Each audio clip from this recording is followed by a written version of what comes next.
Well, you'll recall that I think people like Dr. Wolfowitz and others back under the Bush administration in the early part of the century talked about Iraq as a Nazi state. It seems like every time we go anywhere or do anything, somebody somewhere along the line conjures up this image of Nazis, and that's absurd. It just makes no sense at all. On the other hand, what I think would be a better analogy is to point out that the Israelis want to find a particular school of fish in the ocean and then annihilate those fish. And they found out that that's almost impossible to do. And so they've concluded that the only way to get to the school of fish they want to remove is to drain the ocean. And that's what they're trying to do. Draining the ocean, however, is the path to a larger regional war. And that's where we're headed.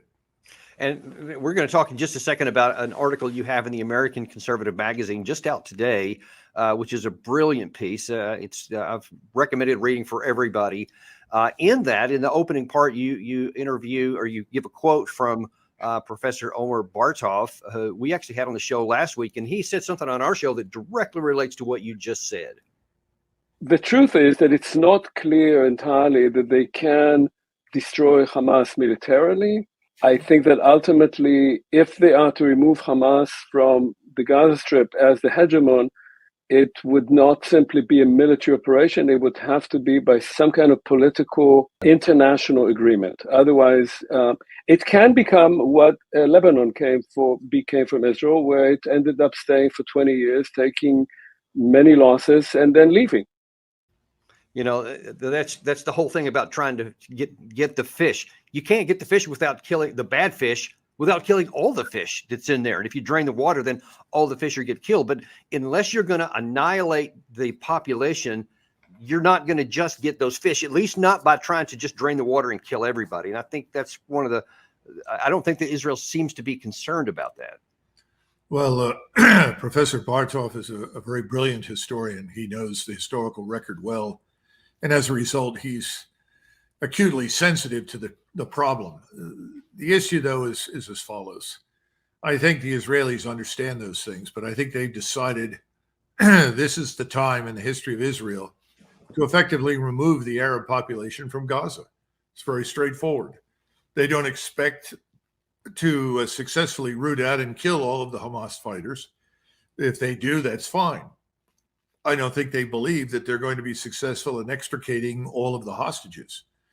So I think instead what they've decided to do is to make virtue of necessity and create a situation that allows them to expel the population from Gaza, because their view is that if it remains in any form, it's a permanent danger to the Israelis and a permanent thorn in the side of the Israeli Defense Force. And if you've got a very serious front to the north, which you do with Hezbollah, if you can eliminate the southern front completely, you're going to do it. And then there is also this larger issue, and this has been around for many decades, the notion of a greater Israel. The idea that everything between the Jordan River and the Mediterranean should belong to Israel. Now, a lot of people want to point to the Bible or biblical references for that, but the truth is that was a view held by many of the original Zionists, none of whom were particularly religious, let's be frank. Yeah. Many of them were atheists and Marxists and communists, so they could care less about it, but they did want to do something along those lines. And I think that one of the principal reasons that Mr. Netanyahu has decided to do it is this is late in his life. This is, I think, a dream he's had for a long time. He knows he has the support of the Israeli population because they're horrified and shocked by what happened on the 7th of October. Yeah. And so he has a degree of support there that he may never have again. And then on top of that, you have the United States. And right now, Mr. Netanyahu speaks with greater authority in Washington, D.C. than President Joe Biden. And here is how Netanyahu is using that authority. All Hamas operatives and terrorists must die. Our forces are acting above and beneath the ground, targeting them. We are going to continue full force. We are going to continue until victory. We are also very well prepared in the north. Aggressive fire from the air and from the ground over there. And I have warned Hezbollah, don't make that mistake and enter the war. So it does pretty much sound like he's using your drain the ocean to go get after those fish mentality. And you addressed this in today's American Conservative magazine. In this article, it was entitled "Israel's War of Decision." And one of the most interesting quotes I found out of that was you wrote, "The question for Israelis and the Americans that support them is whether Israel's desired end state is an Arab-free state from the Jordan River to the Mediterranean. If the answer is yes, then the Middle East is indeed on a path to a war of decision, a war that will govern Israel's continued existence and the future extent of America's strategic influence in the Near East and North Africa." So in writing that, when you say this war of decision, are you referring to specifically just within the Gaza Strip, or is this something much larger in the region? Well, I think it's much larger, frankly. The other thing is Clausewitz talked about two different kinds of wars. He talked about wars of observation, which we would call low-intensity conflict, frankly, the outcome of which is not terribly important to the main player, in our case, the United States. And we treated lesser contingencies in Iraq and Afghanistan and elsewhere as, well, if we're successful, we're successful. If we're not, we go home. The wars of decision involve the existence of the state itself. And I think Mr. Netanyahu has been very clear that as far as he's concerned, the fight in Gaza is an existential one for Israel, that Gaza is the beginning of a decisive outcome that will secure Israel, he hopes, in perpetuity. My fear is that having turned this into a war of decision, he's going to end up in a regional conflict that we cannot help them win. We can try, but I think ultimately they will lose, because for the first time in 1,000 years, you have the Islamic world, certainly in North Africa and the Middle East, and probably including Asia, is actually quite united in their opposition to what Israel is doing. And the region has changed. 50 years ago, when we had the October 73 war, you could compartmentalize the fight. You could fight the Egyptians on one side, the Syrians on the other, without worrying about others in the region intervening. Today, the entire region is inflamed. The entire region is prepared to intervene in one way or another. And it's no longer just Arabs. Now we're talking not just about Iran, but also right. And I think that to press ahead, which I expect is what they will do, I think once this temporary pause is over, that they will go back to doing what they did. They will move south to Khan Yunis, and they will treat Khan Yunis and southern Gaza exactly the way they did northern Gaza. And they will drive more people out. And as this develops and becomes obvious, it will be much harder for the entire region not to become engaged. Right. And that actually is one of my biggest concerns, because the casualties up to this point have been somewhere around 15,000, depending on who you want to believe. Whatever the number is, it's huge among the Palestinians. And that's causing even many in the United States, many of the former aides of several prominent Democratic senators, they're actually trying to press for them to move more in the direction of ceasefire and trying to find a negotiated settlement. And if the Israeli Defense Forces move further into the south, where the population density is now double what it was in the north, then those numbers could actually skyrocket. And then you have the real risk of losing support at home.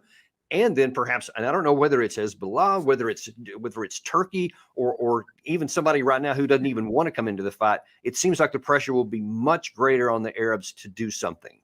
Well, very recently, there was a cabinet meeting, and in the cabinet meeting, everyone but Netanyahu wanted to go ahead and attack Hezbollah.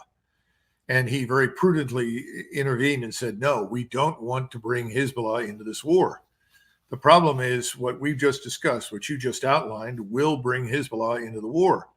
And it's not just Hezbollah. Again, we could talk about this, but you've listened to the statements by Mr. Erdogan. And there's a very dangerous predisposition, both in Israel and Europe and the United States, not to take President Erdogan seriously. Yes. It's a serious mistake in my judgment. And he said a number of things. I mean, he spoke publicly and he said, Mr. Netanyahu is no longer a strategic partner with whom we are prepared to discuss anything. He's a war criminal. He leads a war criminal state called Israel. No more negotiations with those people. And then secondly, he went on to say at some point Turkish soldiers would fight in Gaza, But in my judgment, even more important, he said, you've used nuclear weapons to threaten people in the past in the region. Your nuclear weapons will not save you, Mr. Netanyahu, no matter how many you think you have. I think he knows that he can get control of nuclear warheads and weapons from Pakistan. And that's the great fear in Israel has not been that others would gain control of nuclear weapons and use them. It is that if they gain control of a nuclear weapon, they would be able to deter the Israelis from using theirs. Which, and that's exactly where I think Mr. Erdogan is headed. Now we have this flotilla. You haven't talked about that. We should a little bit. This flotilla of over 1,000 ships carrying humanitarian assistance, which is supposed to put to sea today. It may already have. I don't know. It would arrive then, I would suspect, Friday or Saturday. And one wonders how that will be greeted by the Israelis. Yeah, that is a potential real flashpoint. And I think some intend it to be a flashpoint. Mm-hmm. So here's the real question, Doug, because all the things you lay out there and the risks of escalation, therefore the risk to the U.S. interest in the region, what can the Biden administration do right now? Because they're under a lot of pressure, double pressure on the one side to have a ceasefire and to do something, and on the other hand to just stay completely pro-Israel and whatever they say, keep doing. So with those kind of pressures on him, knowing what this could lead to, what should the United States do right now? Well, I think the United States, if it had real leadership, would intervene and simply say, if you continue on the current path, we will withdraw our forces. In other words, we will not support you.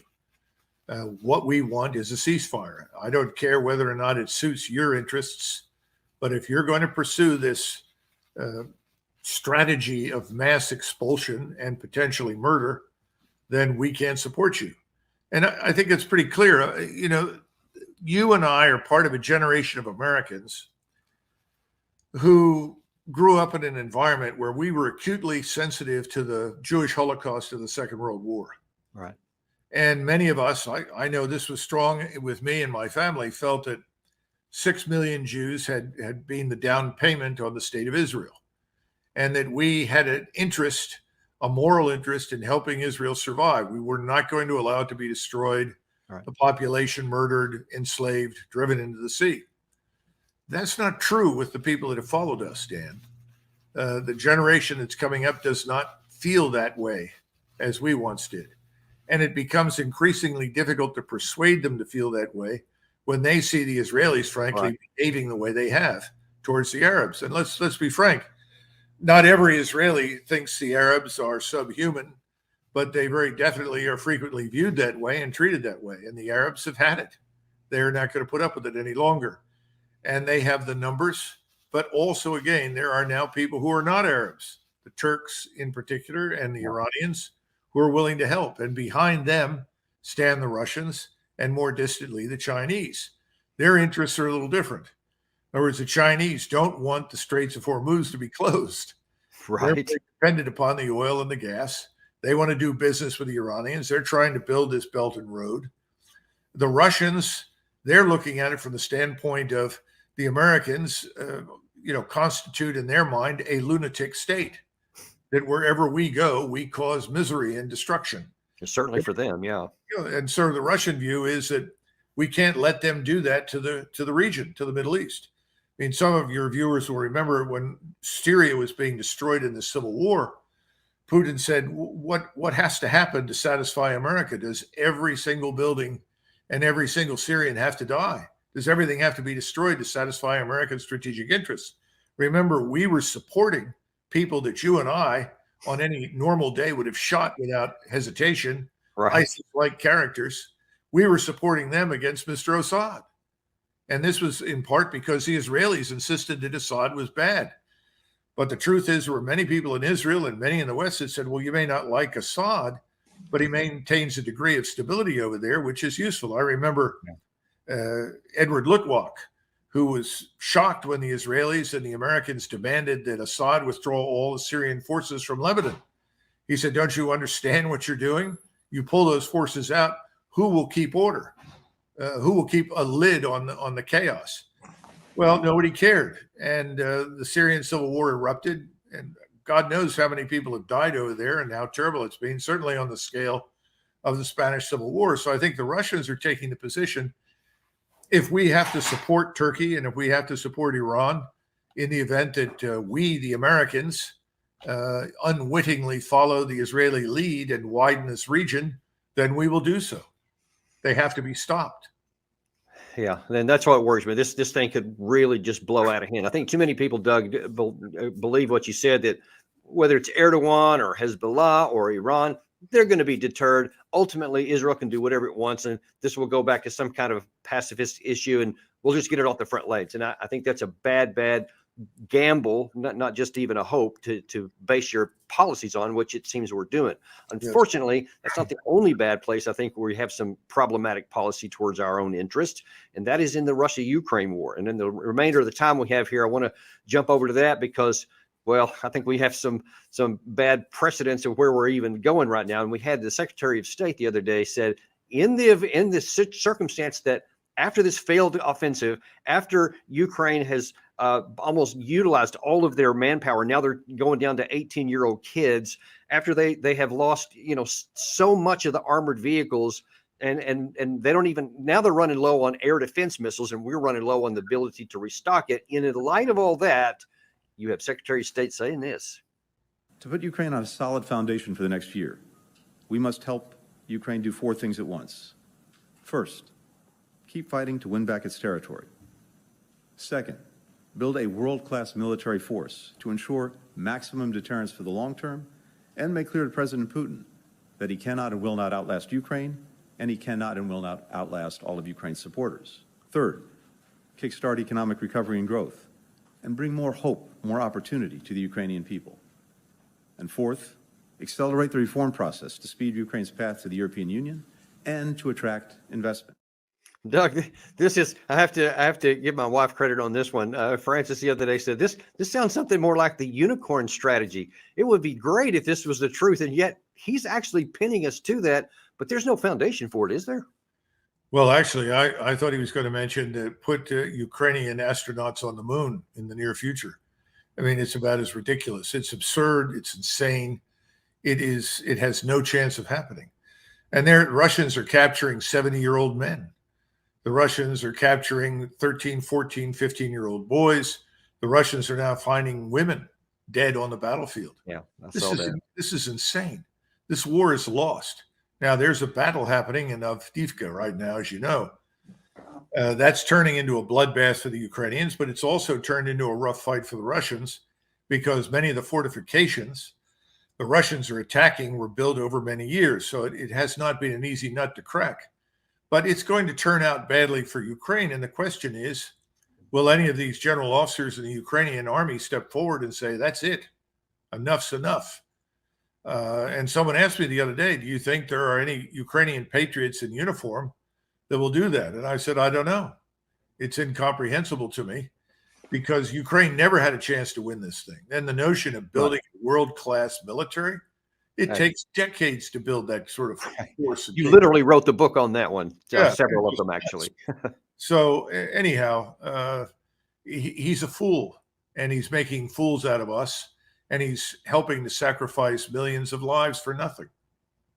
Now, what is the risk here for the United States if we keep saying, yeah, well, I mean, eventually we're going to give them some money. We're going to have a show on tomorrow where Senator Rand Paul tells us flatly he's not giving another dollar to Ukraine because he said there's no American interest in it.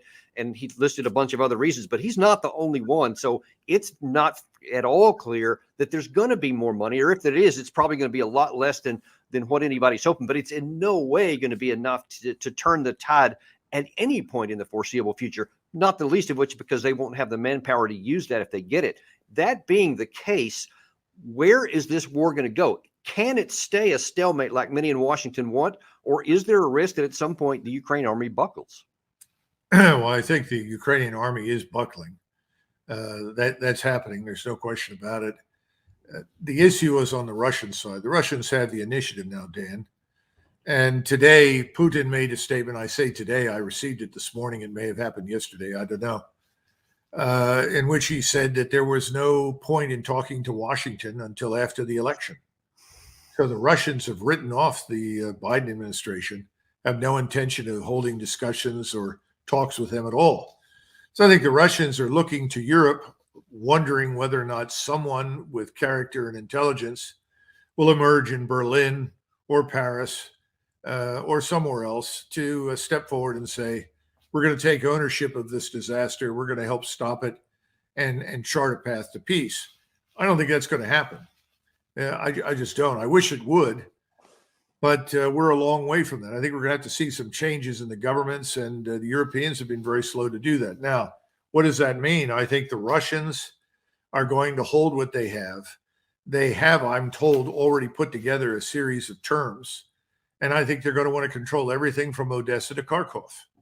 And you're going to have this historic area that was called New Russia fundamentally under their control. Now, people say, well, that's unacceptable. We're not going to accept that. That's fine. Then the Russians are going to say, then we'll continue. I'm not asking your question, permission. Yeah, we're going to move further west. And I think they will. They'll move slowly. There's an example of this. In 1918, the Bolsheviks sat down with the Imperial General Staff of the German Army and said, we're willing to do this or that or the next thing. And the Germans said, listen, we don't care, what you want to do.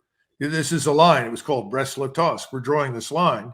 Yeah. And that's where we're going to draw the line with your current state called the Soviet Union.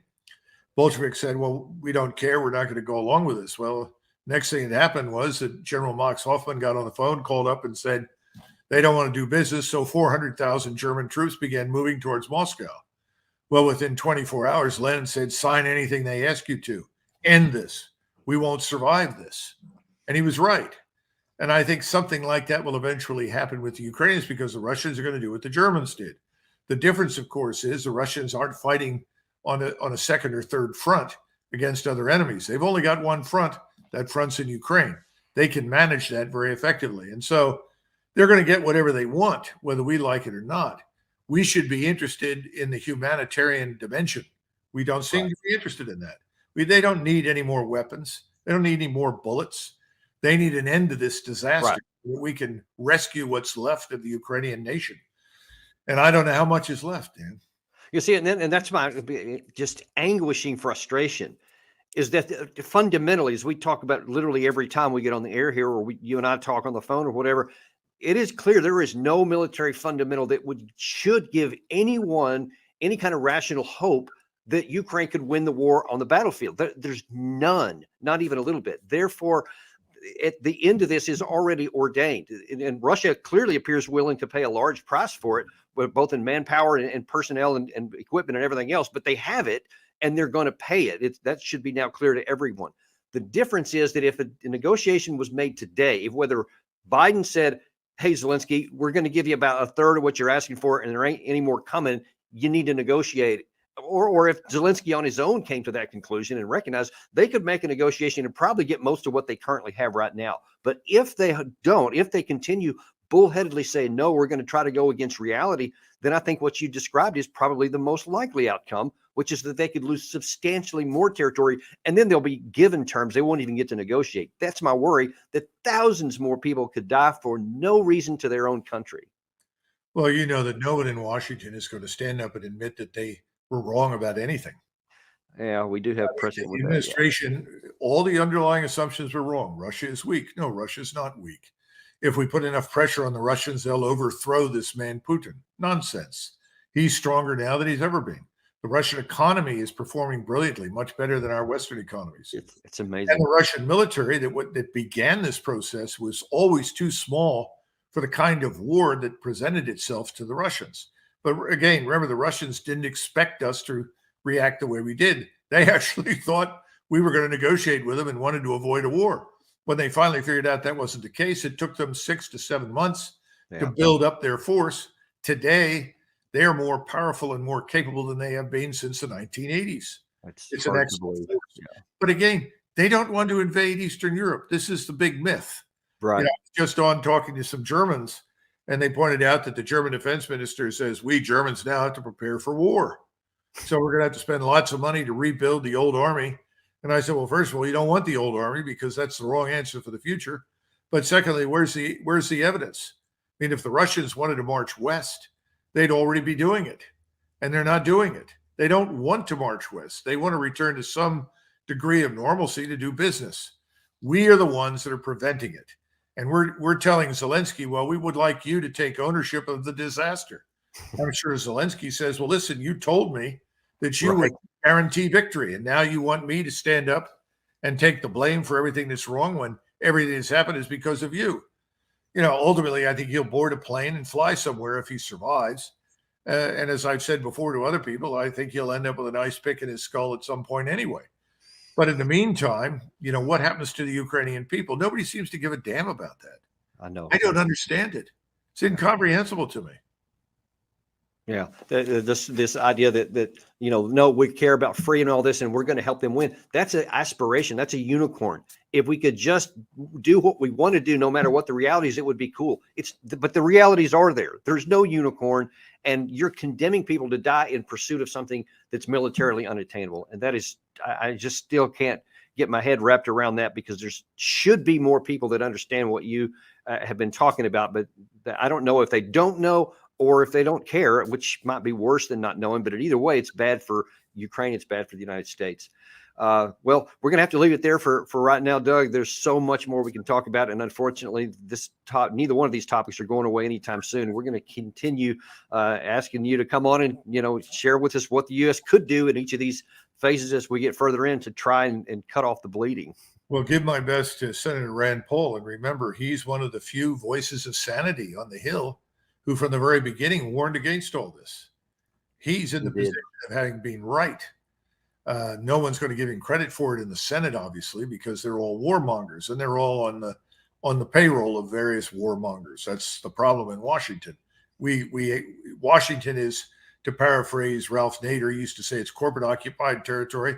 I call it donor occupied territory now. We have our oligarchs that have bought up various members of the House. You're looking here. So there are pros and cons for Hezbollah to actually come in and enter this fight because of the almost, I don't know if it's certainty, but certainly high probability that the U.S. gets involved with that. But what is it from Hezbollah's perspective? What do you think would give them the go, no go decision? And do they risk having an open war against Israel and against us?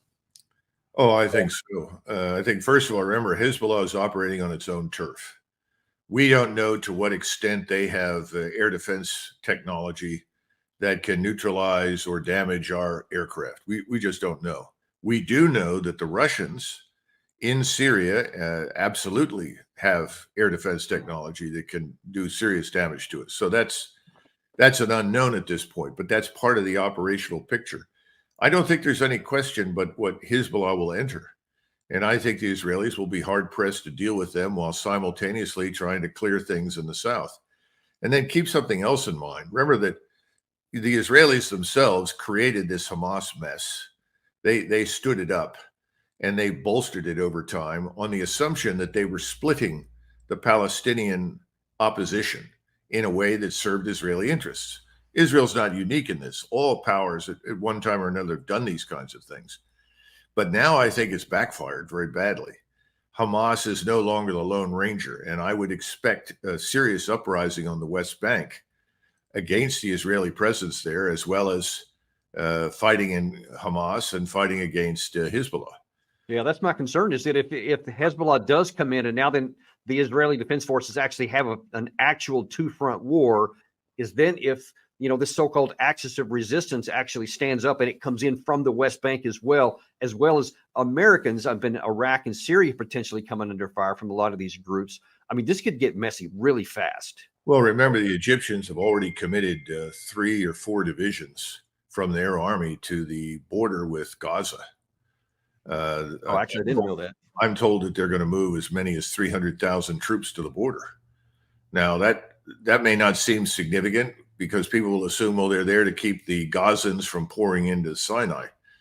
Well, perhaps I think that's true. But once they have all those forces there and large numbers of people who are Arabs inside Gaza are dying, how difficult will it be for General Sisi to stay out of this fight when he's going to be pressured by everyone in sight to somehow or another rescue the Arabs in Gaza?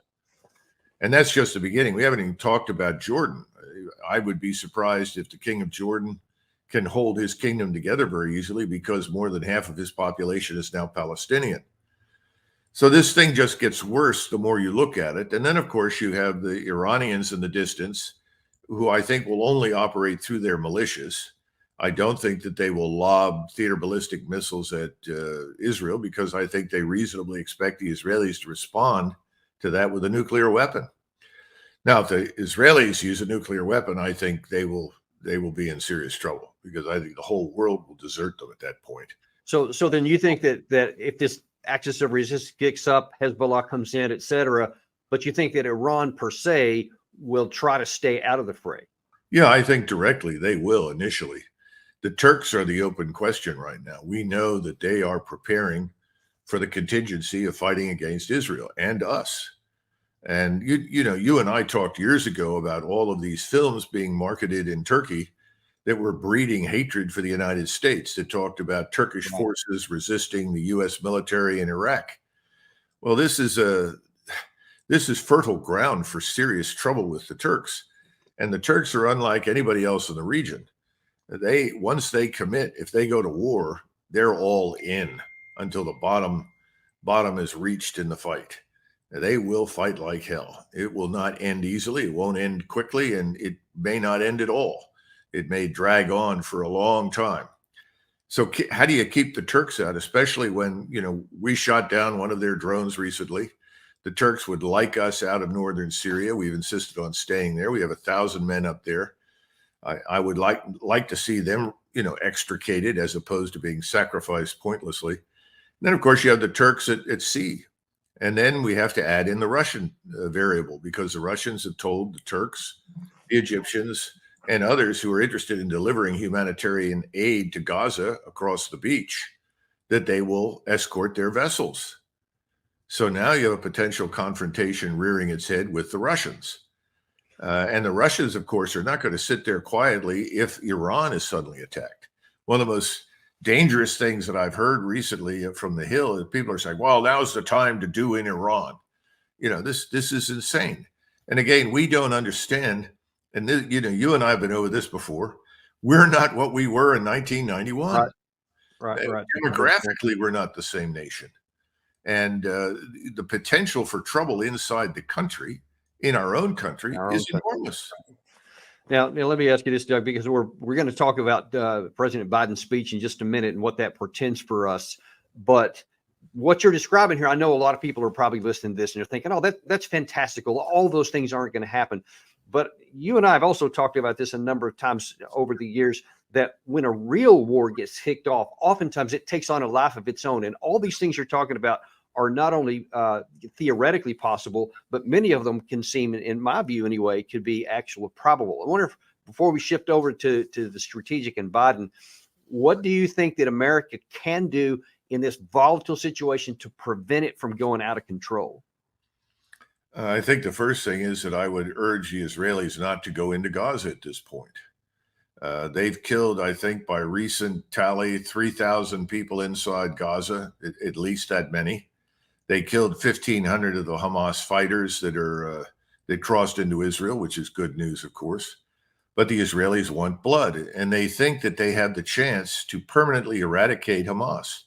But the truth of the matter is that you and I know that won't happen. Hamas is, after all, principally an idea. Right. It's not just people. Killing an idea is far more difficult than killing people. And again, you start blowing up people's houses, just killing their families. You just breed more enemies. So I think the president is the one who steps up and says, look, we support you, and we're going to continue to support you, and we'll help you secure Israel. But you cannot go into Gaza, and then convene a meeting with the leading powers to sort this out, find a way forward. And again, this means that somebody like Mr. Netanyahu, who prides himself on being, the minister of Israeli defense as well as its prime minister, and basically talks a great game of I will defeat all of Israel's enemies in perpetuity. He's going to have to face something else, and that is the requirement to sit down and ultimately be flexible on some of the issues that Israel has rejected out of hand. It seems as though both Turkey and the U.S. positions are quite far apart. Relations between Turkey and Israel have clearly broken down. What can Antony Blinken hope to achieve with this?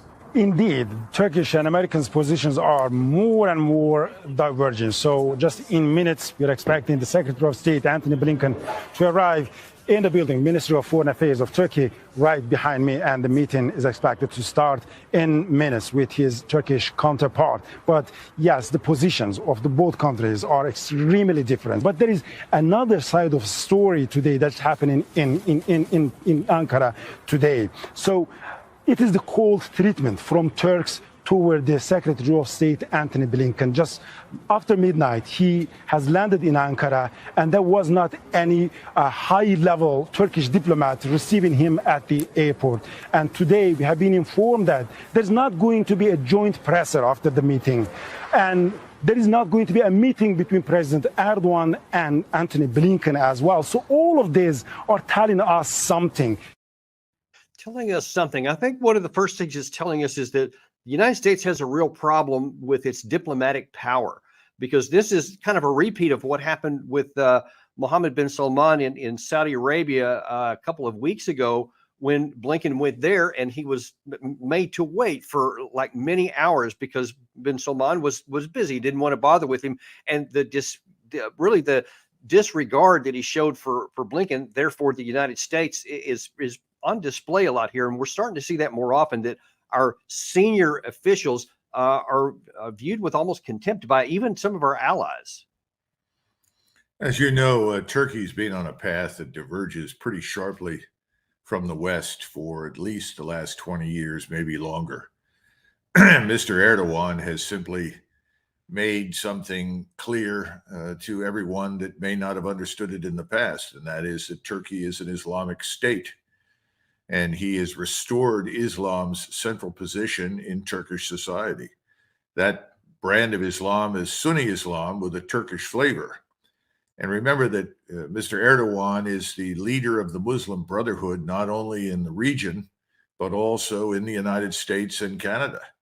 So he's very, very prominent, particularly in Hamas circles, because Hamas is ultimately, you might say, an armed wing of the Muslim Brotherhood. So everyone turns constantly towards Iran, pointing the finger, blaming them for whatever is wrong with Hamas. But in truth, the Turks are probably closer to Hamas in their thinking and attitudes, certainly towards Israel and the world, than they are to Iran. And I think that's an important point that everybody misses. Yeah. The Turkish foreign minister was the one who met with him, but Mr. Blinken was not met at the airport by anyone of significance. It was almost treated as a routine visit when, in fact, it's obviously not. When he did finally get to the capital, he met only with the foreign minister, whereas the Iranian foreign minister, when he visited, was received by all of the leading officials. And then after he met with the Turkish foreign minister, was able to go and meet with Mr. Erdogan. So I think the contrast is profound. I hope everybody noticed that. I bet no one in the United States noticed this unless they're watching Deep Dive here, which is why we're so grateful to have you on here. But do you suspect, I'm probably a rhetorical question, but that people in the region are noticing those two contradictions? Oh, absolutely. There's no question about it. And Mr. Blinken has spent most of his time talking to Arab states that, let's be frank, they have power in their own right in various areas, but they're no match militarily for Israel and the United States. Egypt, for instance, which has tried very hard to maintain good relations with Israel over the last, 50 years, frankly, has no desire to go to war with Israel, but it's in a tough position given the treatment being meted out to the Arabs in Gaza. The same thing is true in Jordan, I think, also Saudi Arabia, the Emirates. But that doesn't mean that they are forgiving towards us or the Israelis for what is happening. It's just that there's probably not a great deal that they alone can do about it. And I think that's an important point. There is someone who can have a profound impact militarily, and that is Mr. Erdogan, and everybody knows it. You're talking about the largest army in NATO, probably the largest air force after our own, and conceivably one of the largest navies in the world. And that's not all. I mean, Mr. Erdogan currently maintains what is reportedly the largest drone fleet in the world. That is unmanned aerial vehicles. and they have made a lot of progress. They built a lot of their own equipment. It's very good equipment. They have a huge manpower pool, over 2 million reservists that can be rapidly mobilized if necessary. And anyone who bothers to look at the televised demonstrations can conclude very rapidly that this public is very firmly behind Mr. Erdogan on this question. And in fact, that's a big point I wanted to make out here. We have a small piece of a clip here, which brings out a couple of important points, and then we're going to follow that up with something Erdogan specifically said.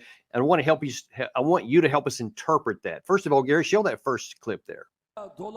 At a mass rally in Istanbul Saturday, Turkish President Recep Tayyip Erdogan stepped up his support of Hamas, declaring again that Hamas is not a terrorist organization, but a liberation movement. The Turkish leader went on to warn that Turkey may come in the night to Gaza, with the crowd chanting to send the Turkish military. In response to Erdogan's statements, Israel has recalled its diplomats from Turkey, setting back the country's newly restored diplomatic relations. So this isn't something that's happening in the dark. I mean, there was over 1 million people standing there, at that rally, and Erdogan is absolutely out in the front, not afraid of what anybody has to think about it. And I think one of the more concerning issues, but especially in light of what you just said about their military power, he said this. Ya İsrail, sen buralara nasıl geldin? Nasıl girdin? Sen bir işgalcisin. Sen bir örgütsün. Dolayısıyla Türk milleti bunu biliyor. İsrail, biz de seni savaş suçlusu olarak dünyaya ilan edeceğiz. Gazze'de savunma değil, açık ve alçak bir katliam yürütülmektedir. So the question is, how much of that is playing to the crowd for the domestic folks? How much of it is an international message? And what is actually the message he's trying to send? And bottom line is, what is the risk that they could actually make good on that with that military against Israel? Well, one of the things that he's also said that is hardly being covered in the West is that Turkish soldiers will eventually fight in Gaza. So I don't think you can be much more straightforward than that. But Mr. Erdogan is nothing if not clever. And he's very sensitive to timing. And what you saw in that rally and what you've seen in subsequent presentations and speeches is an effort to mobilize the country. Now, he would not make this effort if he thought this war would be over quickly, that Israel would simply cease and desist and embrace a ceasefire. He's actually preparing the nation for action. Now, when will that action occur? Well, he's certainly not going to tell anybody.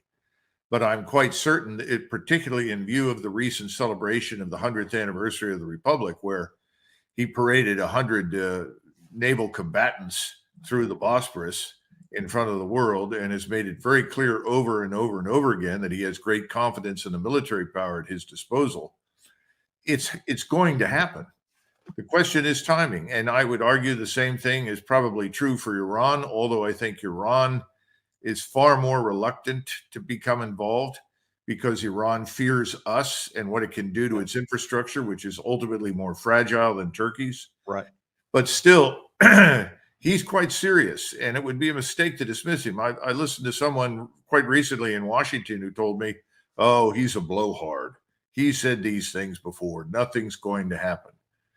Well, good luck with that approach. I think it would be prudent to take him very, very seriously and understand that he's the one man in the region, the one leader with the capability to destroy Israel. Yeah, I think that's the key. He has the capacity, whereas Iran doesn't have the capacity. They can hurt Israel. They can't destroy it, but Turkey have a real chance for that. One other quick point. People forget that from the Turkish standpoint, when he talks about the occupier, remember who was in Palestine for hundreds of years? The Turks, the Ottoman Turks, who controlled Syria, who controlled the Levant, who controlled most of the Arab world in the Middle East. It was the Turkish Empire. So from his vantage point, you could argue that the Israeli Jews are standing on soil that he privately regards as not only Ottoman, but also permanently Islamic. And remember, they have this doctrine that says, once you're Islamic, it can never change.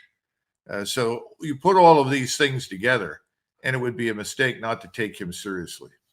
Now, and then that leads to the next point here, unfortunately. is that I don't know that we have the diplomatic capacity to take him seriously. And let me just show you a couple of things here recently that kind of illustrates that.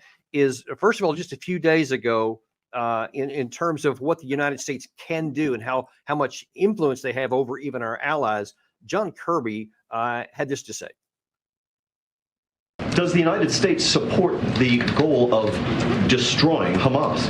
We support what Israel is trying to do to protect their citizens from the threat of Hamas. And James, I think you know this, we aren't on the ground fighting in this war. There's no intent to do that. These are Israeli military operations. They get to decide what their aims and strategy are. They get to decide what their tactics are. They get to decide how they're going to go after Hamas. We're doing everything we can to support them, including providing our perspectives, including asking them hard questions about their aims and their strategy and the kind of questions we'd ask ourselves. But the question you asked me is a question better put to the Israeli Defense Forces. So we don't have much influence even over Israel. They've hardly listened to us anything. And Biden has been really trying to get not a ceasefire, because Netanyahu's disregarded that, but at least a humanitarian pause. But then you saw, I guess it was yesterday, before Blinken went to Turkey, he was in Baghdad. And when he was asked about the success of that, he said this. President Joe Biden, when asked whether he was optimistic, he felt progress was being made towards getting Israel to agree to humanitarian pauses and strikes, he gave a thumbs up and said yes. Based on your conversations with Israel on Friday, with Arab leaders yesterday and today, do you share the president's optimism? This is a process. Israel's raised important questions about how humanitarian pauses would work. We've got to answer those questions. We're working on exactly that. In fact, we agreed that our teams would get together, and they're doing just that, including today, to work through the specifics, the practicalities of these pauses. And just to show you how little impact that had, here is how Netanyahu talked after he met with Blinken. תדעו שיש דבר אחד שאנחנו לא נעשה. לא תהיה הפסקת אש בלי החזרת חטופינו. שיוציאו את זה בכלל מהלקסיקון. אנחנו אומרים את זה גם לאויבינו וגם לידידינו. ואנחנו פשוט נמשיך עד שננצח אותם. אין לנו אלטרנטיבה. So you had Blinken there saying that his signature success was that they had a group of people to talk. And then you saw afterwards Netanyahu just say, hey, this is to our enemies and our friends. We ain't doing any of that. We're going to do whatever we feel like doing. So if we don't have influence with our allies or potentially with Turkey either, how much control do we have over how this situation evolves at all? Two quick points. First, it was nice that the Secretary of State took off his body armor when he decided to hold this press conference. I don't know that very many Americans saw it, but he wore body armor during his visit to Baghdad. Now, we've tried to create the fiction that we achieved something positive for ourselves as well as for the Arabs in Iraq. But if the American Secretary of State is at such risk that he has to wear body armor in Baghdad, I think it puts the end to that lie. It's also a disgrace that our Secretary of State would, under any circumstances, be under that kind of threat anywhere in the world. Secondly, Mr. Biden and his administration is obedient in service to Israel. And this obedience and their unconditional support for whatever the Israelis want has led to something very dangerous. Effectively, what Biden has done, and I think really Biden is a sort of an afterthought. I think it's Blinken and Sullivan and their powerful forces behind them have essentially opened the cage door and let the tiger out. The tiger is called Netanyahu, and the tiger has determined that it must devour everyone and anyone in the neighborhood that it dislikes or considers a threat. We don't know what to do about that. And the reason we don't know what to do about it is that everyone in this government, in Washington in general, lives in fear of the Israel lobby, in fear of what could be done to them here politically if they stand up and say, well, enough's enough. There are limits to our support. There are limits to our tolerance. You know, if Richard Nixon were the president, Eisenhower were the president, I think even someone like LBJ, probably Carter, ultimately would have stood up and said, either you stop what you are doing right now, or we will withdraw our forces, i.e., will simply withdraw the naval power in the region. That would ultimately get Mr. Netanyahu's attention. But the Israeli influence and Mr. Netanyahu's personal power and authority at this point is so great that everyone is afraid to contradict him. And so it really doesn't matter what Mr. Blinken says in public. The truth is, Mr. Netanyahu is in control. He's not only in control of his destiny, he controls the destiny of American national power, prestige, and influence in the region. Is there anyone that is willing to stand up and just say, hey, it's not anti-Israel to talk about taking care of American national security interest, American interest, economic interest even, or all the things you just mentioned? Do you see anybody, I don't care what party, that's willing to stand up and say, hey, look, we like Israel, but we love America, and here's what we need to do toward that end to help both? Well, I think John Mearsheimer has tried to do just that. And of course, in many of the more extreme circles inside the Israel lobby, he's regarded as a self-loathing Jew. And frankly, you're going to be tarnished almost immediately as not just anti-Israeli per se, but as an anti-Semite. Look, this is a tough position, but I've taken the position from the very beginning that we would have to intervene to save Israel from itself. My assumption from the very beginning was that this could actually escalate to a regional conflict. I think the Israeli attitude has been, as long as we are there and our power can be leveraged on their behalf, they can simply go on with this war of annihilation against Gaza and Hamas until they're finished, and no one will interfere because we are there, at least in the background, ready to support them.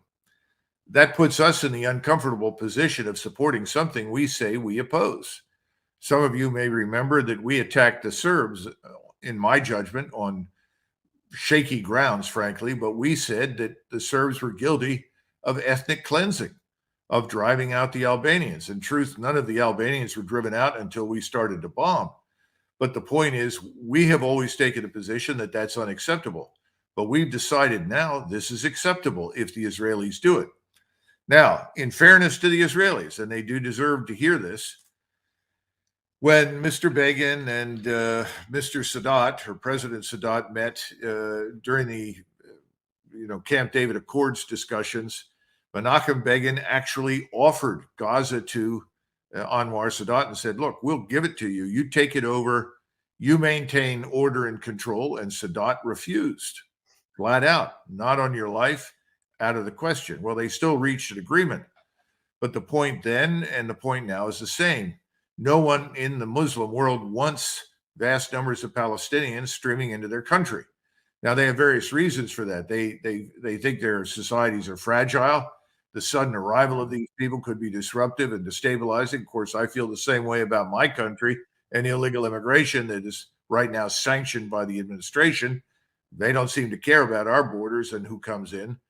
But at the same time, there's something else here, and that is the fear in the Arab world that if the Palestinians simply left or were relocated at great expense, but done so peaceably, that would end the discussion about Israel's legitimacy and its long-term position in the region.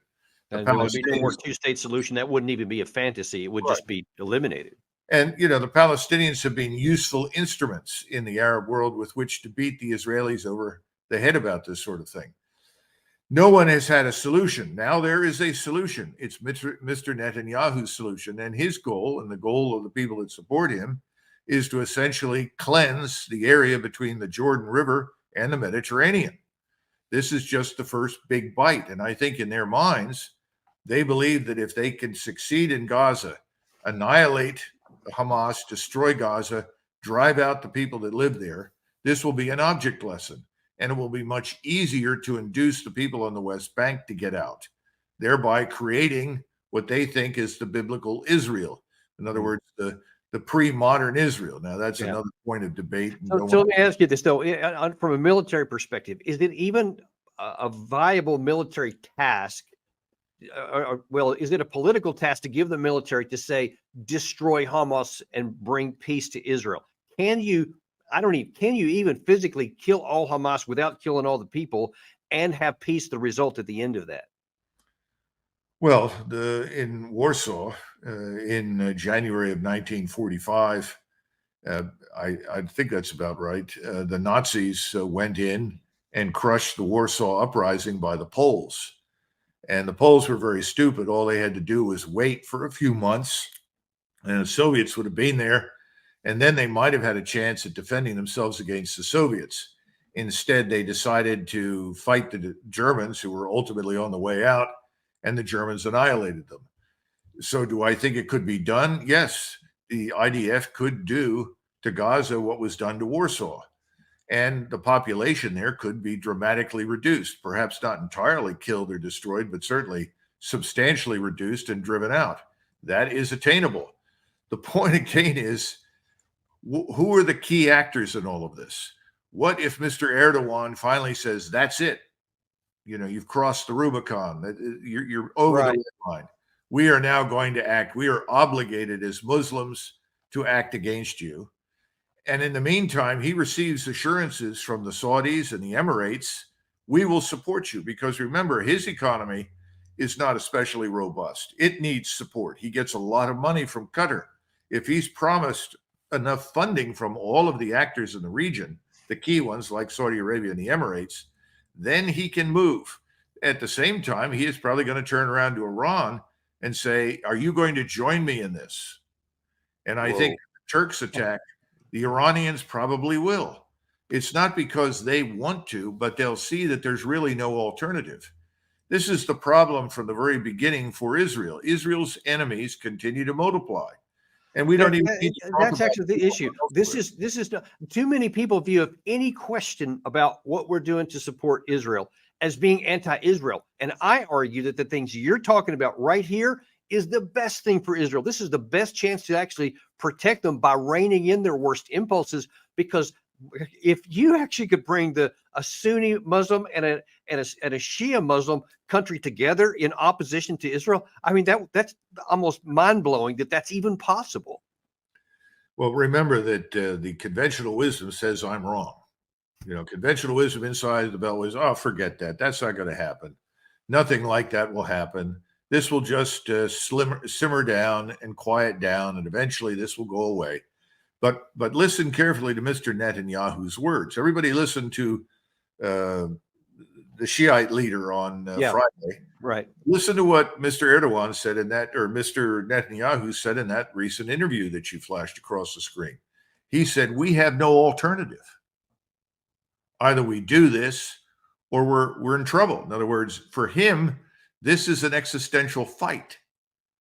He views the enemy as not really being in an existential fight. There are more Arabs out there, and in inexhaustible numbers of Muslim Arabs in his judgment. And what he's trying to do is tell all the rest of the world, listen, you take care of yourselves. We won't bother you, but we're going to finish this job come hell or high water. And we're supposed to support this. Well, the rest of the world isn't just staying out of it. The rest of the world is watching it. The rest of the world is appalled. Even when you go into Europe, everyone thinks that, well, the Europeans are all behind Israel. Well, the elites in the government are supportive of Israel. Yeah. But when you dig deeper into the populations of Western Europe, they're no more supportive of Israel than they are of the Islamist Arabs. They would like the Muslims out of their country, but that doesn't mean they support Israel. And look, they've been having, I mean, you're talking about Paris, Berlin, several European nations, large scale pro-Palestinian, ergo indirectly against the Israeli position of killing so many innocent Palestinians in the Gaza Strip. I think that's having a huge negative impact on Israel, because they keep saying with words, oh, we're using targeted strikes and we're really trying to take care of people. And you see with your eyes, they're not even making an attempt, it doesn't look like to me. But you know from your own experience, this notion that you can put soldiers on the ground and carefully pick and choose. Oh, yes, I see that person over there is friendly. We'll move our fire to the right here because that's got to be a Hamas fighter. Give me a break. I am the last person to criticize Israeli soldiers for whatever they do in that city, because they want to stay alive. It's fine to defeat the enemy, but to defeat the enemy, you need to kill the enemy before he kills you. That means the notion that can be, what do they call it? Discretionary warfare. I always laugh when I hear this sort of thing. So when somebody asks me, can the Israelis go in there and utterly annihilate the place? Yes, they can do that. It's going to take time and it's going to cost a lot of lives. The question is, how long will this go on before finally someone somewhere in Ankara, in Tehran, in Riyadh, in Cairo says, oh my God, no more. This has to end. And if the United States won't intervene, then we will have to do so. That's the question. Yeah, that is my big concern. And that's why, going back to the beginning of this, I worry about who we've got operating here. That's President Biden at the top and Blinken as the senior guy from the State Department, because you see that he's just being held in contempt by everybody, on both our enemies and our friends. He's just viewed with nearly contempt and certainly not having any influence by any of them. And if that's what's going to keep us out of war, then we have some real trouble. But I think, Doug, that what needs to happen is there needs to be some strings put on this funding right real quick. And I don't know if Congress can do it, if the White House won't, but somebody needs to say, hey, all this $14 billion that you're wanting here, that's going to be putting some big strings on there, because we're not basically going to pay to harm our own interest, which is what we seem to be doing right now. Well, right now you have too many people like Senators Blumenthal and Graham, who are anxious to go to war with Iran and want to use this particular opportunity to do so. So they're doing the opposite of what you're suggesting. They're passing a bill effectively conferring authority on the president to attack Iran if he deems it appropriate, based upon whatever the Iranians allegedly do. You know, this is scary stuff that harkens back to something like the Gulf of Tonkin. We don't want to do that, but there are a lot of people on the Hill that feel that way. And then you have the people on the Hill that are just afraid of the money. The money, not so much that can be deprived, they can be deprived of, but the money that can go to their opponents in the future from the lobby, because they made a decision the lobby didn't like. You know, if you're waiting for men of courage and conviction to stand up and be counted, boy, you're in for a long wait. Disraeli used to say that the most rare virtue in politics that he'd ever encountered was courage. He said you never see it because it's unrewarding. That's not how you stay in power. That's not how you get reelected. So I wouldn't expect that. So, and the other thing is, look, if you're going to get courage, it should be in the White House. But I don't see any evidence for it. And I think someone like Mr. Netanyahu would eat these people for lunch. He is a tough-minded character. By the way, so is Erdogan. Erdogan's not going to be pushed easily in any particular direction. So I don't think we have either the personalities or the credibility right now, or the strength to do much. We're about running out of time here, but I do want to get one more view on yours, because it's something that a lot of people have some strong opinions in opposite directions on.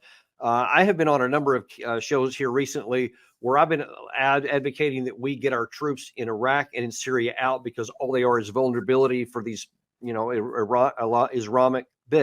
Iranian-backed groups that could kill Americans who are there for no value to our country, which could be used by people like Lindsey Graham to say, see, now we have to strike Iran, and because they did it, even they wouldn't even be bothered or waiting for evidence. But the question that I'd like you to answer is, can it be done now? It should have been done a long time ago. It wasn't. Trump tried to get us out in 2019 out of Syria, and that was thwarted for reasons you know probably better than I do. But now then that we are here, and they have been attacked recently, can we withdraw them without it harming our interest? And how would you like to see that play out? Well, if you tried to withdraw those troops now by pointing out that the 1,000 up in Syria are essentially a target array waiting to be destroyed, whether it results from the Shiite militias or it results from the Turks as they move south to engage Israel. I mean, all sorts of bad possibilities exist. People would argue you can't do that. If you do that, you will signal weakness on the part of the United States. The same thing is true in Iraq. You know, if you pull them out of Iraq, it's the final admission that what we did there was an enormous failure. Remember, the Iraqi parliament voted to throw us out in 2020, and we politely said, no, we're not leaving. Doesn't matter what the Iraqi parliament says, we're staying. That was a mistake in my view. I think we should have said, fine, thank you very much. cut our losses and gotten out. We should have gotten those troops in Syria out a long time ago. And frankly, when I was in the building and I asked the question, what are they doing? You got various said, well, they're there to help contain Iran. Really? That doesn't make any sense. I see no imminent Iranian invasion. Well, the Shiite militias, well, they're all local. They're going to defend their turf, but I don't see any evidence for much else. Well, we have to be there for Israel.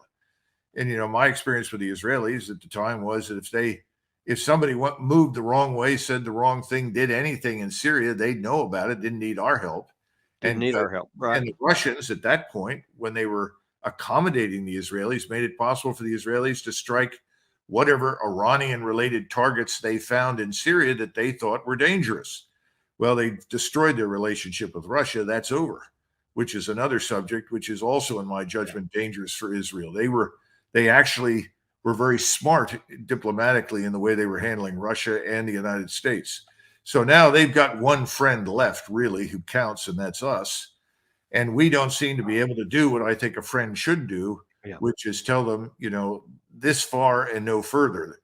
I just don't think we can do it. So I see nothing happening until Mr. Netanyahu decides to make it happen. And then secondly, until this winds into a somewhat more dangerous regional conflict.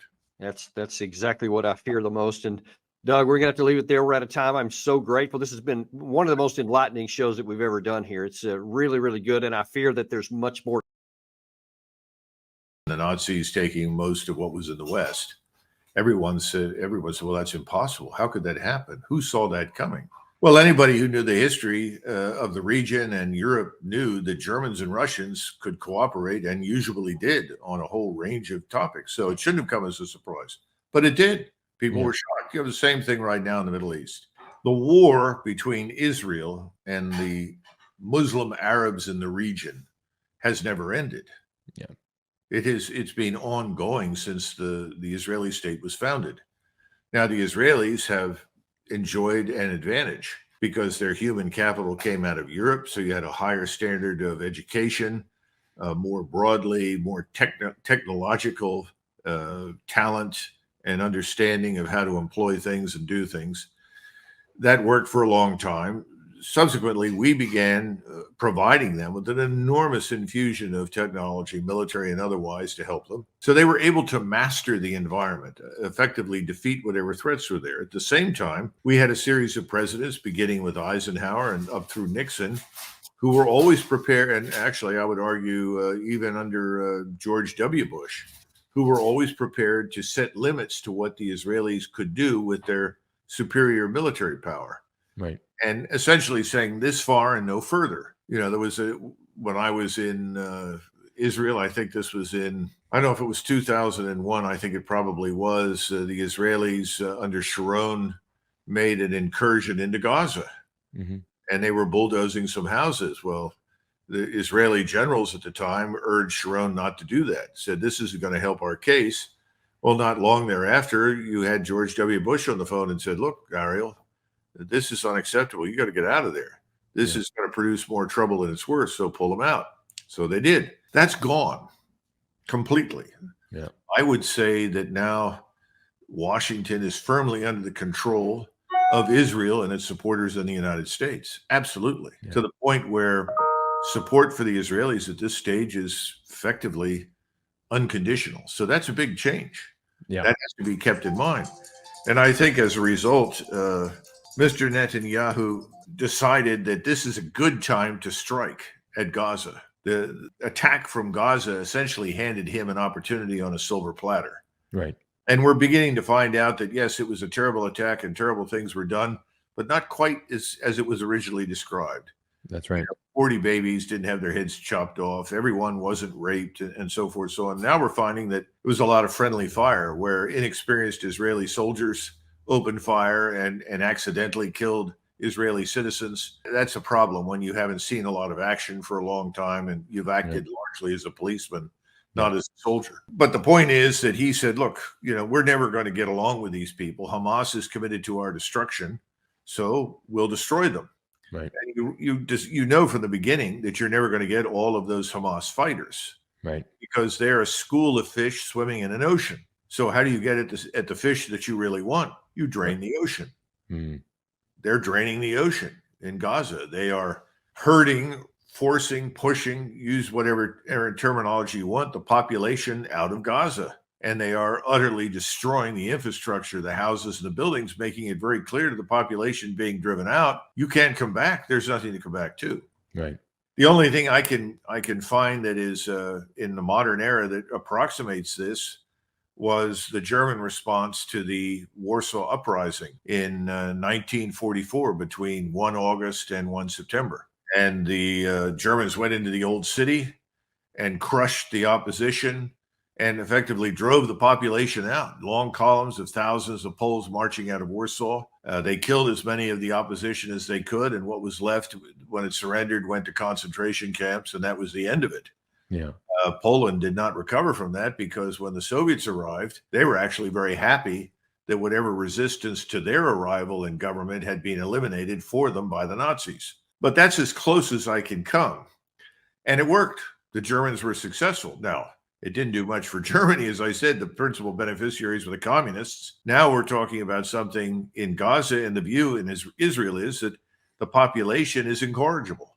Yeah. We can't reform it. We can't change it. We can't improve it. It doesn't make any difference what we do. Therefore, it has to leave, because unless they're gone, Hamas is there. And unless Hamas and the population is gone, we will never be safe. It's not an unreasonable position to take, except that we live in the 21st century. Right. Things can't be concealed. Yeah, Things exactly. that no one ever saw until the war was over, at least they saw the effects of it, are now visible almost instantaneously. Right. The world in the Middle East has changed. You know, in the last 50 years, countries that were much less capable, much less technologically sophisticated are now actually very sophisticated. Right. I include Iran, Turkey, even Jordan, Egypt, Saudi Arabia, the Emirates. Everyone can watch, everyone can see, and everyone is enraged. And so the question is that has to be asked of Mr. Netanyahu is, can you kill your way out of this? I think the answer is no. The time to do that has run out as it is. And then you have to ask, well, can Hamas under any circumstances ever live in peace with Israel? I think the answer to that is probably not. Right. In fact, the answer now is, can the whole region tolerate Israel after what's been happening? After seeing over 12,000 people killed, 4,500 children, on and on and on. We don't know how many fighters have been killed. The Israelis say 1,000. How could they possibly know? Right. We think the Israelis have sustained pretty heavy casualties. We don't know what that is. No one's releasing that. No one's telling the truth. We didn't tell the truth during World War II about the heavy casualties we were sustaining against the Germans. Right. There probably would have been outrage in the United States, and Eisenhower and a lot of generals would have been relieved. But after the war, gradually over many decades, the truth has come out. Right. We said we inflicted 200,000 casualties on the Germans during the Battle of the Bulge. The Germans took 68,000 casualties. Only 11,000 killed. We were over 140,000 casualties and 20,000 killed. So, when in doubt, lie. That's the metric in war. I think right now we have no idea what's really happened to the Israelis or exactly what's happened to the Arabs, but we know is in general terms, this is a catastrophe, a humanitarian disaster and a catastrophe. Yeah. So the question is, what's next? And those two questions have to be answered. Right. And I don't think you're going to get good answers, which means I don't think this ceasefire is going to produce anything really good. It'll temporarily stop the bleeding. Yes. The bleeding will recommence. And then the question is, how far does it spread? And Mr. Putin has now given I think a very honest and accurate speech about the conditions inside the Middle East and said, you cannot pass resolutions condemning one side and not the other. Right. It has to be balanced. Right. And the entire region has to become involved, as do the great powers, to stop this. And if this does not happen, we will get a regional conflict that has global ramifications. Absolutely. Where we are. Yeah, I mean, it's amazing that they were able to negotiate a temporary ceasefire, but immediately Netanyahu said, this, of course, is temporary and we will be continuing the bleeding, as you said. And I think what we've seen, I'm quite worried for Israel in the future. I mean, obviously, Israel is a close ally of the United States. I mean, I think, Israel has certainly a right to exist as a country. I don't think there's any debate around that. But I'm really fearful for Israel in the future. For example, if they continue this and they drive out 2 million people out of Gaza, what is the future really going to be? Because think about all these children that are getting slaughtered. I mean, are they just, creating more extremists, because of the violence that is really happening against these civilians? And, if Israel just drives out 2 million people and just overtakes Gaza, how is that going to be perceived in the Middle East? What is the future here regarding Israel's operation? You're concerned about Israel, and I obviously have historically supported the Israelis. I would like to see Israel survive as a state. Yeah. I'm not unsympathetic to them, but that doesn't mean that I hate Muslim Arabs. I do not hate Muslim Arabs, and I do Agreed. not think they should be subjected to what they're experiencing right now. Agreed. I don't think collective punishment is a good idea and a workable one. Yeah. But I'm not an Israeli, but I am an American. And I think first and foremost about the United States. And I'll be frank with you, I'm very worried about our position in the region and in the world. Yeah. Because everyone knows that we ultimately hold all the cards when it comes to Israel. That's right. As I said before, previous presidents have intervened and said, that's enough, stop. And sometimes that suited the Israelis and sometimes it did not, but it was in our interest to do so. In 1973, we wanted to avoid not just a regional war, but a war that could involve the Soviet Union at that stage. And we knew that if the Israelis crossed the Suez Canal, which they ultimately did, and actually drove right into Cairo and destabilized the whole country and tried to bring the government down, that the Russians or the Soviets at that point would intervene with military power. So we didn't want to go down that road. And that's why we said, okay, you cross the Suez, pull out, get back on the other side. Right. And ultimately, I think that war turned out to be beneficial strategically, ultimately to Egypt and Israel. That's something good that I think is now in very serious jeopardy as a result of current events. But the real issue is this: Mr. Erdogan in Turkey. And Turkey now disposes over an enormous amount of military power. Right. It's got good funding and backing from the Emirates, particularly Qatar. Turkey now enjoys a certain amount of support from the Russians. Even the Iranians, who are historically rivals, have privately said, this is too much for us. We are equally disgusted. And in other words, Sunni and Shia will bury the hatchet and we will deal with this problem because we all must become involved. Right. Mr. Erdogan has now launched something called the Freedom Flotilla, about 100 vessels carrying humanitarian aid to Gaza. And they've left port and they're now steaming in the direction of Gaza. It doesn't take very long to go from Turkey across the Mediterranean to reach Israel or Gaza. Right. Now, this is important because the last time the Turks tried something like this a few years ago, they sent a freighter loaded with humanitarian aid. It was blocked by the Israelis, and the Israelis actually boarded the vessel, and 3 Turkish citizens were killed in the scuffle that ensued. That was a disaster. Right. And the Turks were enraged, but they restrained themselves. This time, I think Mr. Erdogan is sending that flotilla certainly to help the situation in Gaza. There's no doubt about that. Not so much to challenge the Israelis, because I think he knows what they will do. They will probably intervene to try and block its arrival. That could lead to far worse circumstances than the ones we experienced the last time. I think he's waiting to see what we, the United States, will do. Yeah. He's saying, look, are you going to become part of this train wreck? Are you going to allow a regional war to break out over this? Right. Or will you, America, intervene and stop this? Because we have the power to do that. We do. And the responsibility. You simply tell Mr. Netanyahu that we're withdrawing the fleet. Right. We're pulling our forces at sea out. We will not send in any more support under any circumstances until he ceases and desists from what he's doing. I don't think we'll do that. Yeah. Because I think today, Mr. Netanyahu has far more influence and control over what happens in Washington than President Biden. And we have a Congress that is accustomed to something that's very dangerous. They see war as an event that happens on other people's soil, not on ours. Right. In other words, oh, well, this bad. It's unfortunate, but it happened over there. Well, this is something that could eventually reach us and do a lot of damage here in the United States. So I think Congress has abdicated its responsibility because it's a fugitive from accountability. And again, which goes back to the electorate. The electorate is partially to blame for this because we don't attach much importance to it. Right. You know, the electorate is very upset about the fact that we're pushing a Green Deal at the expense of our energy sector, which is in ruins thanks to this administration. Right. It should be roaring ahead. We can find a balanced approach that provides some solar power and other forms of green power, but we can't commit suicide the way the Germans did and essentially shut down nuclear power plants and shut down coal plants and so forth. Americans are very attuned to that. They're very attuned to the cost of gasoline and putting food on the table, just as the Chinese are and people all over the world are. Right. And they're not paying attention, really, in my judgment, to what's happening. Instead, what they're being told is, well, again, we have to stand by Israel. Israel has no formal treaty of alliance with us. We support Israel because we like the Israelis. Yeah. Because we like the state. We think it deserves to exist.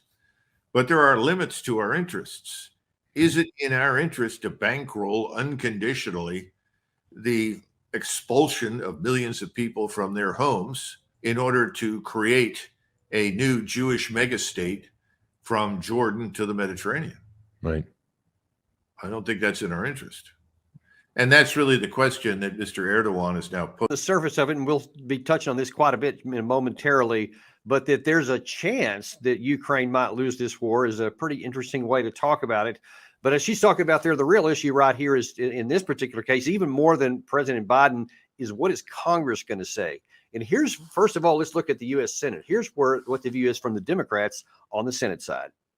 President Zelensky made it so clear how he needs help, but if he gets the help, he can win this war. And even many of our Republican colleagues talked about we are winning this war. If he gets the help he needs, he will win. Man, okay, we might have to interrupt there for a second, Doug. That what I saw there reminds me of a really stark video in 2013 when General Allen, who was then the commander of the U.S. forces in Afghanistan, said, "This is winning. This is what winning looks like." And now here, after 2 years nearly of war and a complete utter fail summer offensive, he says we're winning. I'm not sure what definition he's using. Well, would you buy a used car from Chuck Schumer? I would not. No, not a chance. And I imagine that Mr. Zelensky brought his copies of the Epstein tapes with him to visit Washington so that he could show President Biden that both he and Hunter are on those tapes, along with most of the Congress. And if you don't give me the money I want, then I'm going to release the tapes. I suspect that was the real core of the conversation. Look, this is a tragedy. And someone said something about eventually tragedy becomes farce. Everything has become a farce. The lying has been so indiscriminate and so constant and overwhelming that it's no longer possible to lie. But what do you do when everything that you've promised has failed, when your policies are disastrous, when everything that you said had happened has not? Well, you double down and you continue to lie and lie. After all, you do have the media with you. The media is not going to hold a program for an hour and say, these are the 62 principal lies that you were told over the last several years, and you need to know the truth. I don't remember a television program like that coming on about Vietnam for at least 20, 25 years. Right. So I think you see, even in that clip that I showed there from ABC News at the start of this, they're just reporting what people were said. They're not saying, how is this even possible that you're talking about might be losing? They just say what they're being said. And no one questioned Schumer after he made that comment here. But over on the House side, we have a little bit different view. What the Biden administration seems to be asking for is billions of additional dollars with no appropriate oversight, no clear strategy to win, and none of the answers that I think the American people are owed. I have also made very clear from day one that our first condition on any national security supplemental spending package is about our own national security first. The border is an absolute catastrophe. Now, before we comment on Johnson's views there, because he's definitely not an open checkbook kind of a guy, clearly, There's an interesting view from overseas on how Congress is viewing this, specifically the Republicans. And we had this earlier on Sky News today from the UK. The Ukrainians are running short of ammunition, particularly artillery shells. And this money is really critical. I mean, it's 61 billion, which is in the package. There's 14 billion for Israel, 61 billion for Ukraine, about 31 billion for other things, including Taiwan. It's 106 billion. And it's held. It's locked.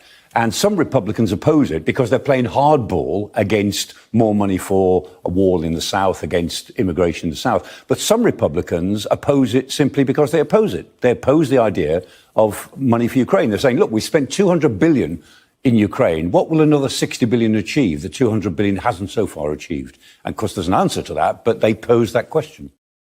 I just find it interesting that he finds it, number one, odd that we care about the security of our southern border.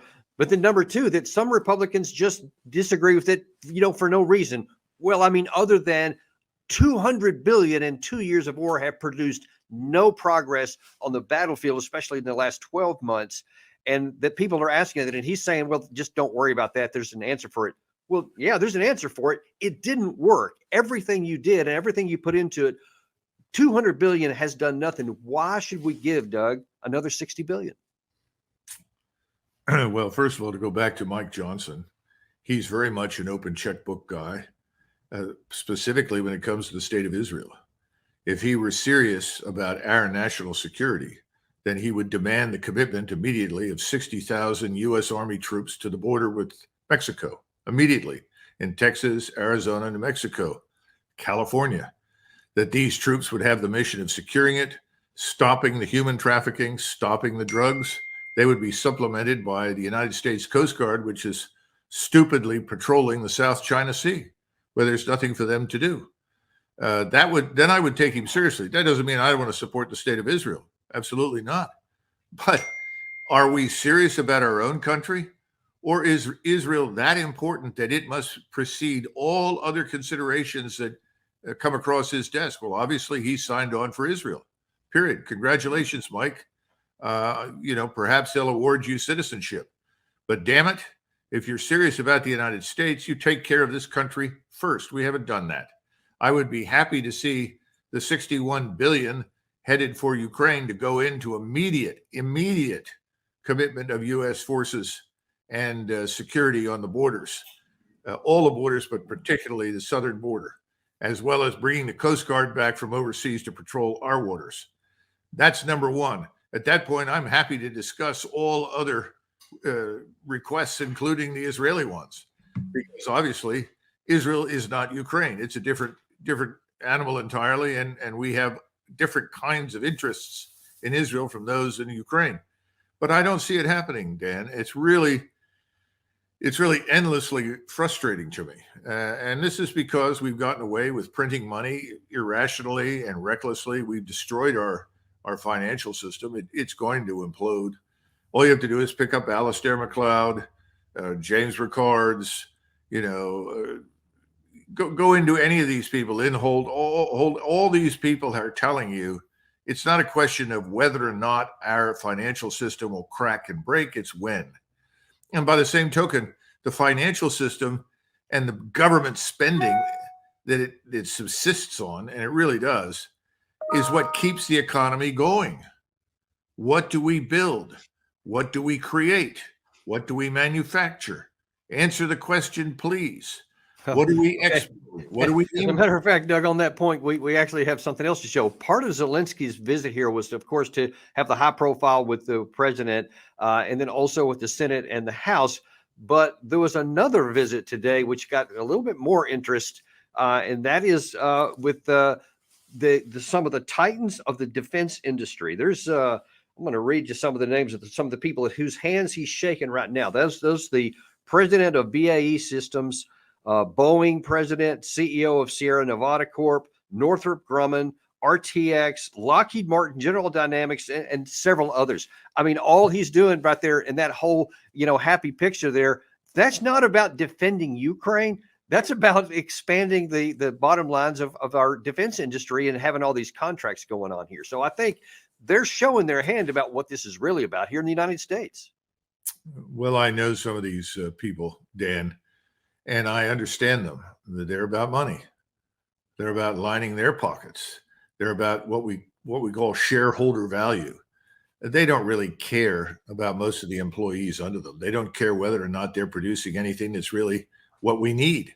In fact, I've sat with many executives over the years and they said, well, look, we agree with you. We recommend, we agree with your recommendations and we'd be happy to do that. But you have to understand that's not what we're asked to do. When Congress and the generals and the admirals meet with us, they just want more of what they've already got.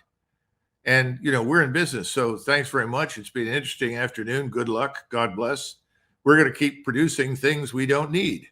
That is, that the American people and the national defense doesn't need. I don't know how you fix that because money drives everything. And that's all they care about. And that's not surprising. And I'm not faulting them for taking the position that they are responsible for large corporations and, of course, shareholder value. I hate that shareholder value term because up until World War II, we used to talk about providing the best possible product at the most reasonable price. That's all gone now. Yeah. We provide whatever we want to provide to make as much money as possible for our shareholders. And frankly, most of those guys are not engineers. They didn't come up through any assembly lines. They're not innovators. Most of those people are financial gurus and lawyers, for God's sakes. What do you expect them to do? I mean, people that are, you and I have talked about what was wrong with the M1 tank series back in 1991, none of which has been fixed. Well, why is that? They don't care about it.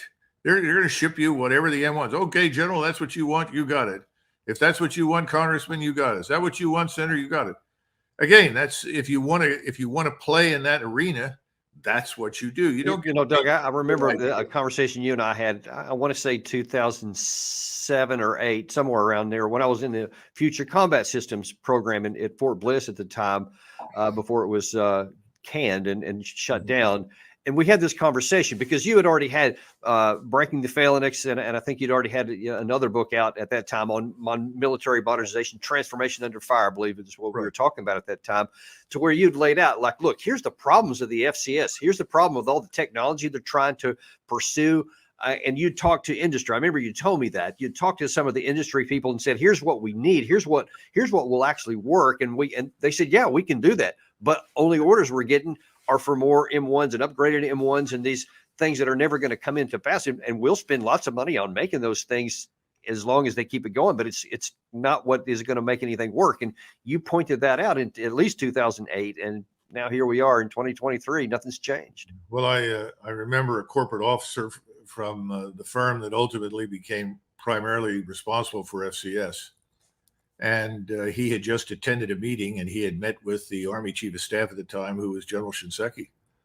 And he was brought over to see me by someone who had served with me that said, after he'd come out of the meeting, he was frustrated.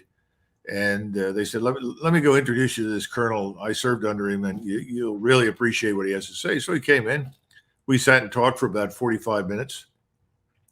But he opened the discussion by saying that the things that the Army wanted at that point were simply not realistic, couldn't be attained. You'd have to break the laws of physics and fractal mathematics and everything else if you were going to get the things the Chief of Staff wanted. And whenever you said that, the Chief of Staff made it clear, well, if you're not going to do what I want you to do, I'll spend the money with someone else. And so he said, we finally decided if we don't take the contract, we're going to lose all this money because it'll just go to some other Big Five defense firm, and then they'll get the billions of dollars that we would have otherwise gotten. So I said, yeah, no, I understand that. That's unfortunate, but you absolutely positively know that it won't work. Sure, we know that. And, I'd have difficulty doing that because I was a soldier like you, and I would be very concerned about whatever we provided to people. But, there's good news at the end of this tunnel, and you know what it is. FCS never provided anything. So you and I can rest assured that all the people that were there paid general, and they went on to great glory, and program managers made lots of money, but nothing came of it. And that was all right because Congress was preeminently concerned about the money being spent. And I just almost hate to bring this up, but speaking of generals and them, trying to grease the trough there, we had another general again today making some very interesting comments about the Ukraine situation. And, I'll just let him speak for himself. Ukraine has not failed. I think we in the West have failed. We failed to commit strategically to Ukraine winning, and therefore we have failed to deliver those capabilities that Ukraine needs and has expected. But also just the psychological aspect. We have not said we want Ukraine to win. Wow, it's hard to even reply to that. We haven't said we want Ukraine to win, and them not winning is our fault. Like, we didn't give them enough stuff, and I don't know, maybe we didn't fight for them. But man, Ben Hodges is a really strange cat when it comes to just like almost ignoring patent reality on the battlefield. Well, I don't think he's particularly strange. I think he's pretty standard for what we get right now in the senior ranks of the armed forces. First of all, I'd find out who he's working for in retirement and identify the cash source that sustains him and pays for stupid remarks on television.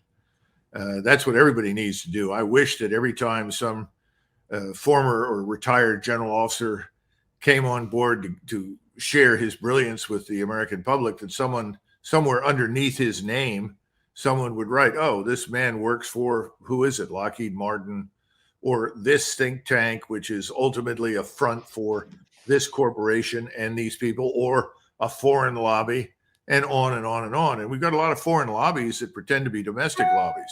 So it's an enormous problem. That would be helpful. But there's something else with Hodges, and I really think he jumped out of too many airplanes in the airborne without a helmet, because the remarks that he makes are phenomenally stupid. And I don't know what his experience is on the ground fighting anybody, but I don't think he knows much about it. I don't think he's studied his profession or warfare. Those are the best things that I can say. Yeah, and I mean, again, it's just so divorced from what's physically on the ground in reality. And let's talk about that for a second, because most of the conversation here in the United States, and as you saw from Schumer before, is about we need to give Ukraine this money so that they'll lose. The implication being that money is what they're missing here. If they just had more cash, then all these things that we saw on the battlefield are going to be reversed. But as this British fellow said a second ago, he goes, people are asking the question, if 200 billion didn't do anything, why is another 61 billion going to make any difference? And what do you see, Doug, on the battlefield, say over the next 6 months? Well, I don't think it'll go on for another 6 months, frankly. I mean, we may never install a new government that will do our bidding. If that is the case, then perhaps something else will emerge. I hear people say, oh, well, Zelensky, he's admittedly terrible, criminal, crooked, corrupt, so forth. But Zelensky, General Zelensky, he's a really great person and he really cares. Yeah, right. If he'd have given a damn, he'd have stopped this a long time ago. One of my favorite anecdotes from the Second World War, and this is a German officer who lived through it and fought through it. And he said to me, now, Stalingrad falls on the 2nd of February, 1943. And Hitler's birthday is the 20th of April. And by the 20th of April, all of the senior generals of the German armed forces signed a pledge of allegiance, effectively, to Adolf Hitler, congratulating him on his birthday and pledging their allegiance to him come what may. He said there was not a single solitary German general with the patriotism and the compassion, if for nothing else, for the German soldiers and German people, to stand up and say, someone needs to remove this man, or better yet, I've got a pistol, I'll go do it. Incomprehensible. Now, eventually they get around to it, but it was too late. It was too weak.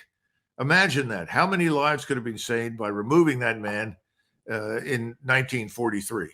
It didn't happen. It was, they stayed in the same rut. That's what we're dealing with now. We're dealing with it in Ukraine. We're dealing with it everywhere. What do you think is going to help the Israeli Defense Force to, quote unquote, win in Gaza? Well, let's send them 45,000 more tank shells. Let's send them 200 more 2,000-pound bombs with precision strike kits. And it's not going to work. Oh, yeah, you can flatten Gaza.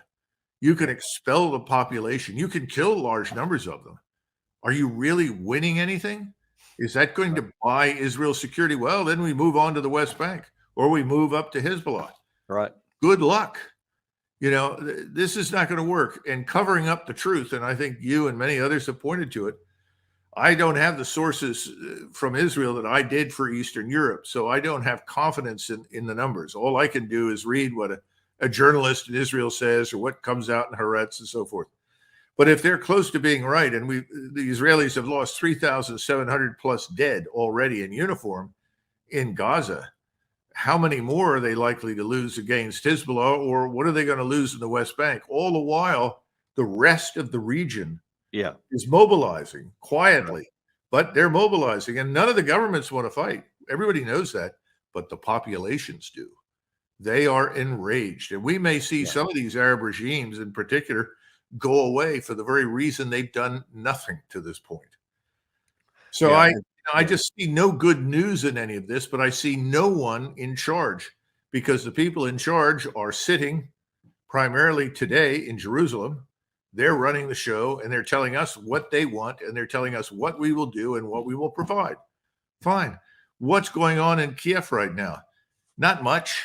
It's hopeless. Everybody knows that. People are still dying. 40, 50, 60, 70-year-old men are going out there and being killed. Young women are being killed. 13, 14, 15-year-old boys are being killed. The Ukrainian secret police is running around giving a good demonstration of what the NKVD was like for Stalin. Stalin murdered 1 million Soviet soldiers who refused to fight against the Germans. Well, I wouldn't be surprised if we're not going to see many, many more thousands refuse to fight in this war against the Russians, and for good reasons. The problem is no one will stand up and be counted. We're back to the failure in April 1943 to finally say, no, this must end here and now. So where do we go from here? I think it gets worse. I think things escalate. Now, just before I came on, I saw something in Zero Hedge about a supposed proposal from Mr. Netanyahu to make some sort of agreement with Hezbollah that would put U.S. and French troops on the border between Israel and Hezbollah. Once again, I'm sure Mike Johnson thinks this is a great idea. In the meantime, there are no troops on our border, but he's probably quite willing to put U.S. troops on the Israeli border, which I think would be a catastrophe. Oh, yeah, it'd be disaster. But beyond that, it sort of sounds like some version of the Nazi-Soviet pact. Let's buy some time here with a temporary ceasefire, and then we can go back to it later. It's not going to lead to anything, and I would privately be very surprised if Hezbollah and any of its supporters in Tehran think this is a good idea. Why would you place your trust and confidence in any of this?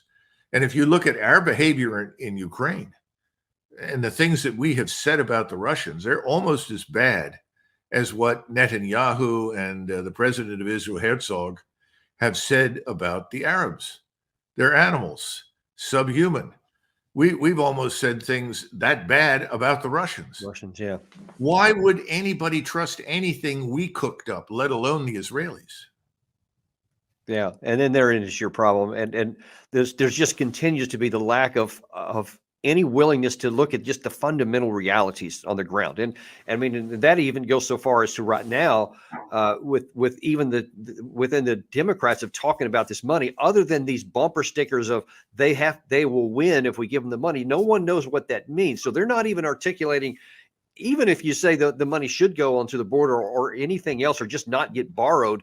They're not even putting out a basic answer of what is the money going to be used for? How is this going to change the outcome of the previous 22 months? And how is that in America's national interest? And what's the end game? How does this lead to some kind of a negotiated settlement that gets us back to a period of no war? We don't even seem to be interested in no war. We only seem to be interested in this fiction that says, no, we desire for Russia to lose.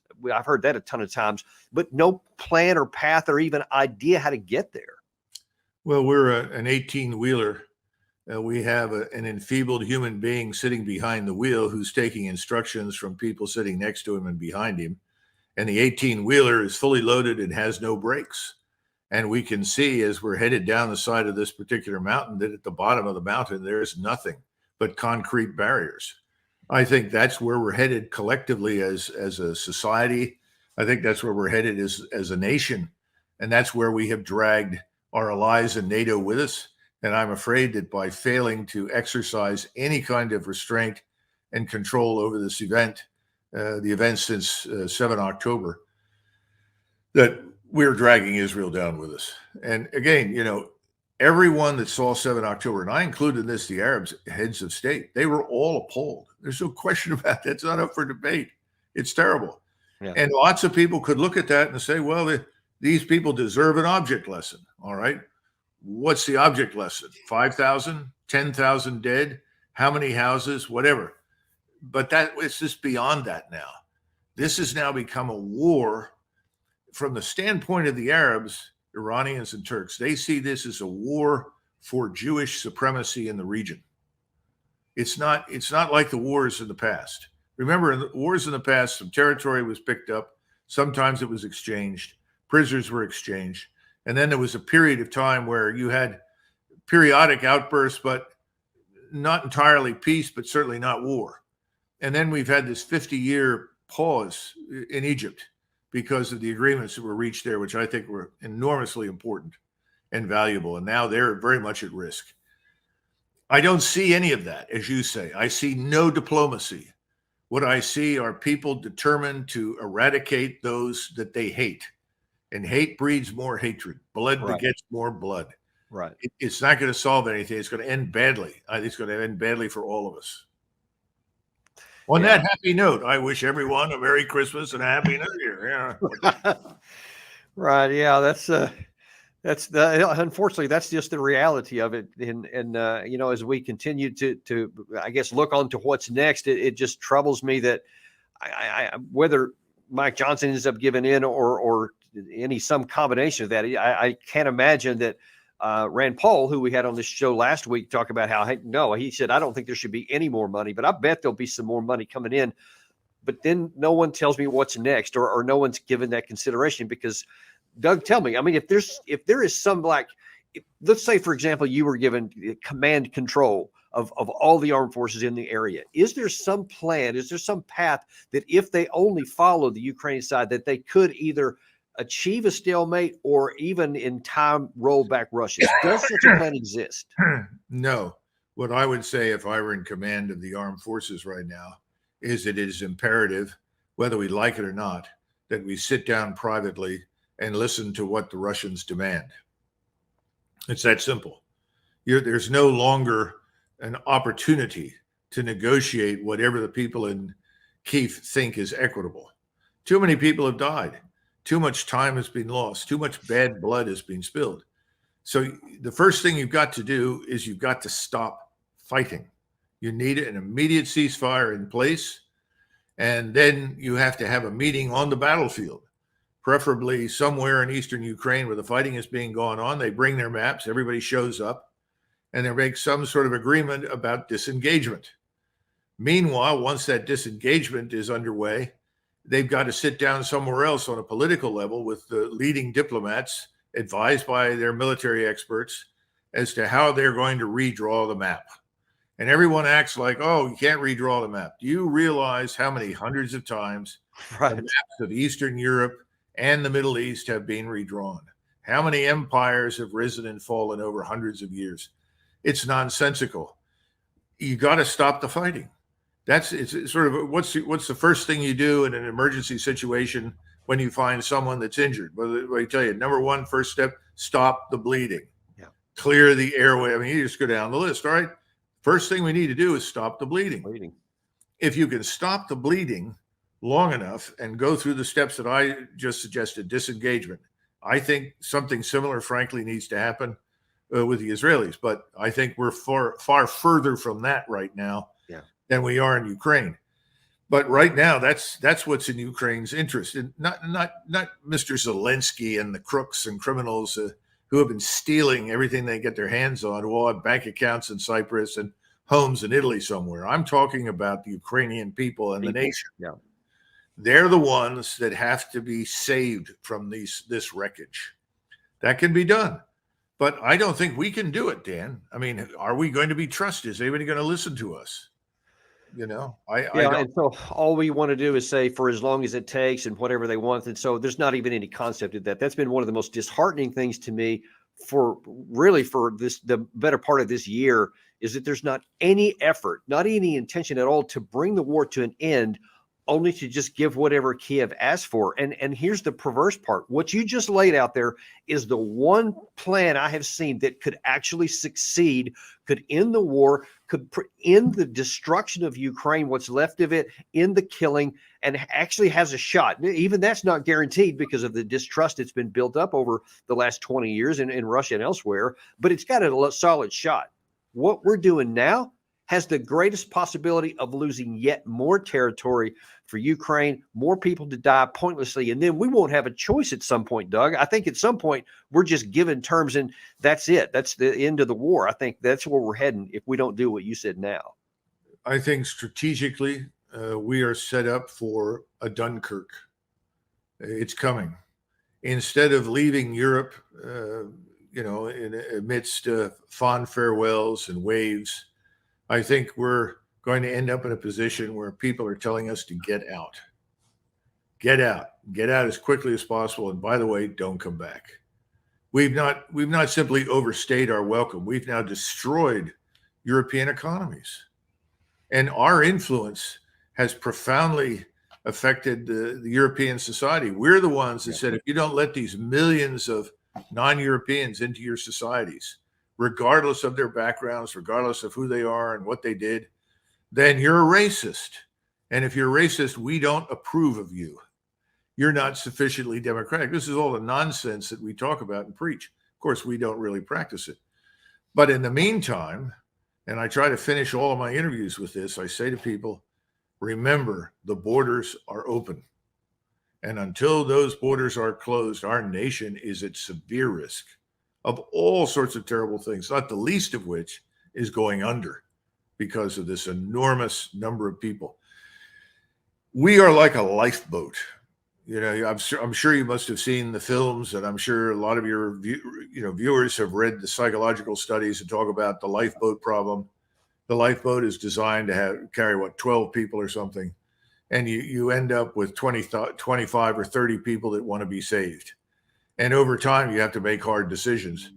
But you can't bring in all of those people or you sink the lifeboat. Yeah. Our boat is sinking. That's the problem. Yep. And man, if we don't do something quick, we're going to swamp ourselves. And I just hope we can avoid that. But thank you so much for coming on today, Doug, because even though these are really hard problems, we really value, your viewpoints coming on here where you actually have, here is a positive outcome that you don't like. We won't like the outcome of here, but it's achievable and it's much better than the alternative. And we're going to keep giving people those kinds of views here. And we're going to keep having you back on as much as you'll come on to, because you are, like this show, unintimidated and uncompromised on the truth. And we wish you, a happy